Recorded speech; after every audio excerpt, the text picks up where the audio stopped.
Welcome back, everyone. Today we're diving into the world of Sundiata Keita, the founder of the Mali Empire. A figure who walks the line between history and legend. Exactly. His story is one of those that blends fact and the rich oral traditions of the Mandinka people. A tapestry woven from both reality and myth, you could say.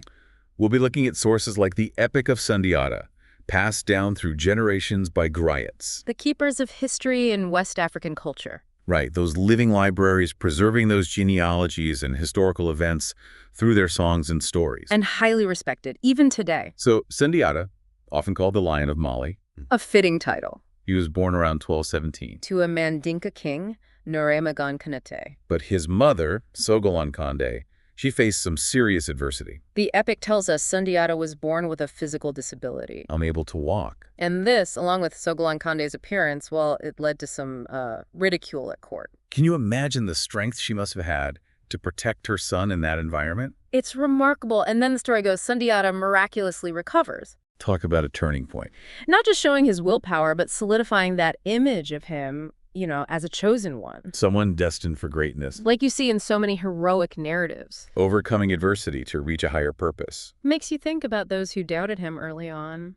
But his struggles didn't end there. No. After his father's death, he and his mother were forced into exile. Escaping his half-brother, Denkarantuman. Exile, it's such a common theme, isn't it? Testing the hero, preparing them. In Sundiata's case, he traveled through parts of the declining Ghana Empire, eventually finding refuge in the Kingdom of Mima. And it was there, away from home, that he really began to hone his leadership skills. Exactly, earning the respect of the king, developing the qualities he'd need for his eventual return. While back home, the Mandinka people suffered under King Samaro Kante of the Soso Kingdom. A formidable figure, even in the epic. Almost mythical.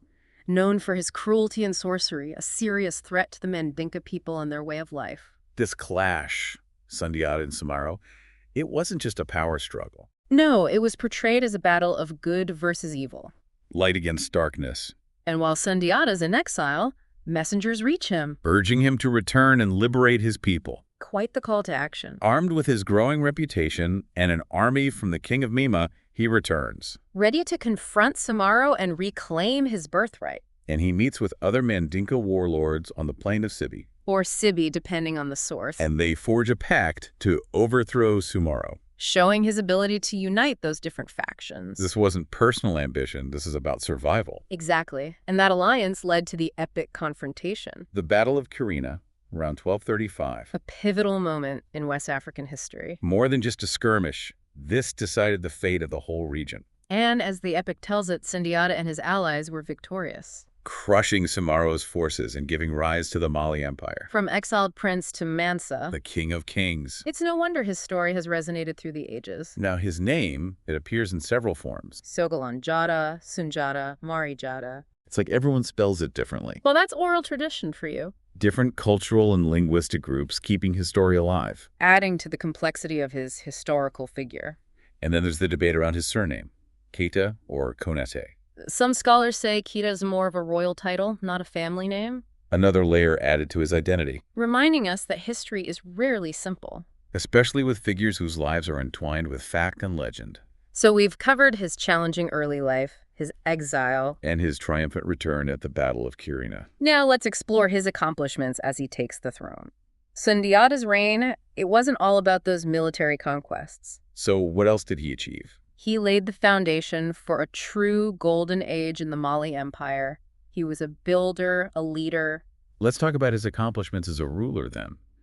What were some of his key decisions, his achievements? One of the first things he did was establish his capital. Oh, where was that? At Niani. Niani. And why there? What made that location important? Well, it was strategically brilliant. Near the modern border of Mali and Guinea, it gave him control over trade routes, especially for gold, which fueled Mali's prosperity.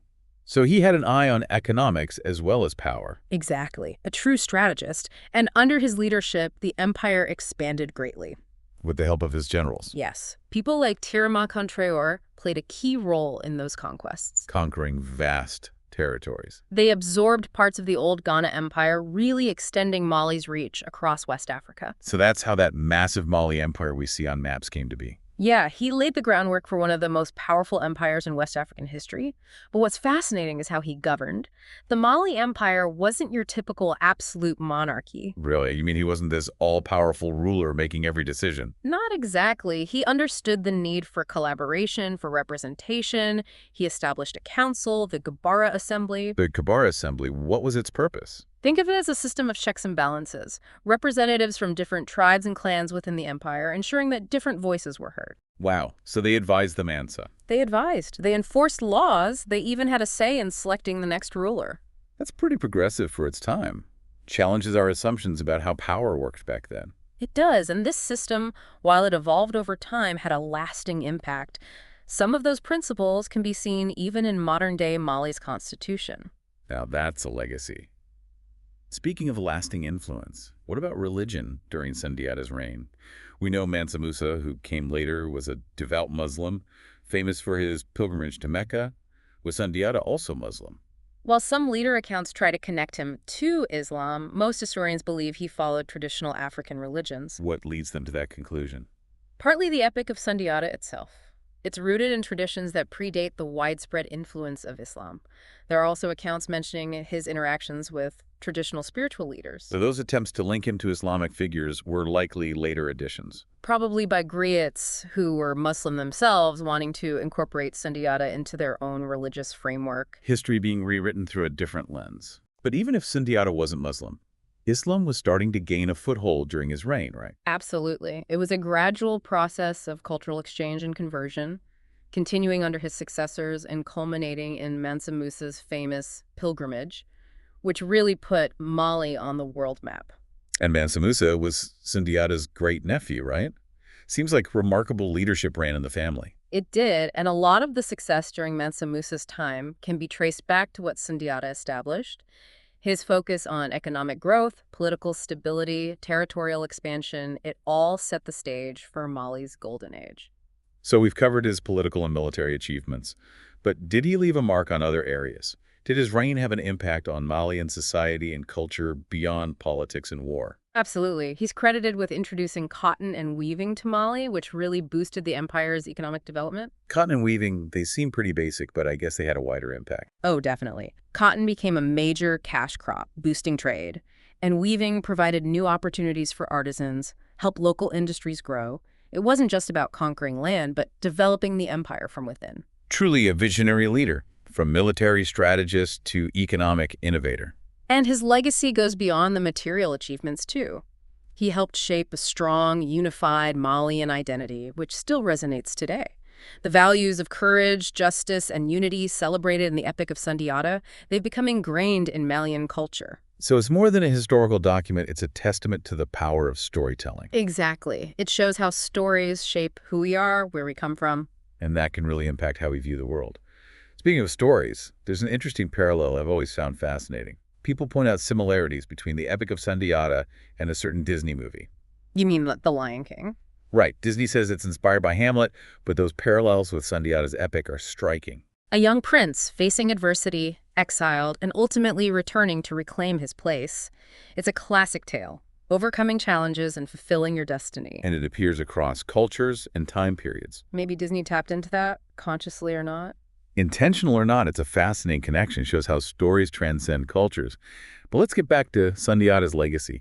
What are some key takeaways from his reign? What aspects of his leadership still resonate today? One thing is that he wasn't just a conqueror, he was a unifier, a builder, someone who laid the groundwork for a thriving empire, and that empire had a profound impact on West Africa, its history and culture. He's more than a name in a history book. Absolutely. His story shows the power of storytelling in shaping identity, the importance of strategic leadership, and the enduring legacy of cultural values. And those values continue to inspire even today. Which brings us to why Sundiata's story remains so relevant. What can we, living in a world so different from his, learn from a king who lived over 800 years ago? It's a good question. It's easy to look at historical figures as just figures from the past, but I think we can learn a lot from those who came before us, especially leaders like Sundiata. What stands out to you then as the most relevant aspects of his legacy today? His ability to unify diverse people under a common goal He brought together all those Mandinka clans and warlords, each with their own agendas, to face a common enemy and create this powerful empire. That's leadership. That's a really good point. In our complex world, being able to bridge divides and find consensus, it's essential. Absolutely. And another thing is his vision for a prosperous and just society. He wasn't just focused on conquest. He cared about economic development, trade routes, agriculture, a system of governance that was fair and representative. Yeah, like the Jabara Assembly. Right. It wasn't a perfect system, but it was a huge step towards a more inclusive way of governing. So those principles, even though we can't just bring back a 13th century system, the ideas behind it, representation, accountability, they're still important today. Definitely. It shows that building a strong society takes more than just military strength or economic power. You need a commitment to justice, fairness, and hearing different voices. Well said. And besides those leadership lessons, Sundiata's story also highlights the power of storytelling itself. The Epic of Sundiata, it's more than just history. It's this mix of myth, legend, and cultural memory passed down for generations, shaping Malian identity and inspiring people globally. It's true, the epic's popularity, even centuries later, it shows our human need to connect with stories that reflect our values, our struggles, what we aspire to. And in a world where we're always overloaded with information, those kinds of stories, like Sundiata's, they provide grounding. Exactly. They help us understand our place in the world, how to deal with challenges, how to chase our dreams. Like Sundiata, we all have that potential, to overcome adversity and leave our mark. So as we wrap up this deep dive into the life and legacy of Sundiata Keita, what's one final thought you want to leave our listeners with? Well, we focused on the heroic side of his story, which is important, but I think it's worth thinking about the complexities of his reign. Every leader, even the great ones, they make tough choices. Choices that have consequences. Exactly. And history, well, it's never simple. There are always multiple perspectives, different ways to interpret events. That's so true. So, as we keep learning from Sundiata's legacy, I think we should approach his story with a critical eye, ask questions, look at different sources, consider those who might not be in the main narrative. A good reminder for any historical inquiry, really, to dig deeper, question those assumptions. And embrace those complexities. So to everyone listening, keep exploring the world of Sundiata Keita and the Mali Empire.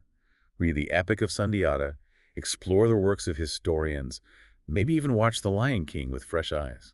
And if you have any thoughts, questions, we'd love to hear them. Connect with us on social media. Let's keep this conversation going. Until our next deep dive, keep exploring, everyone.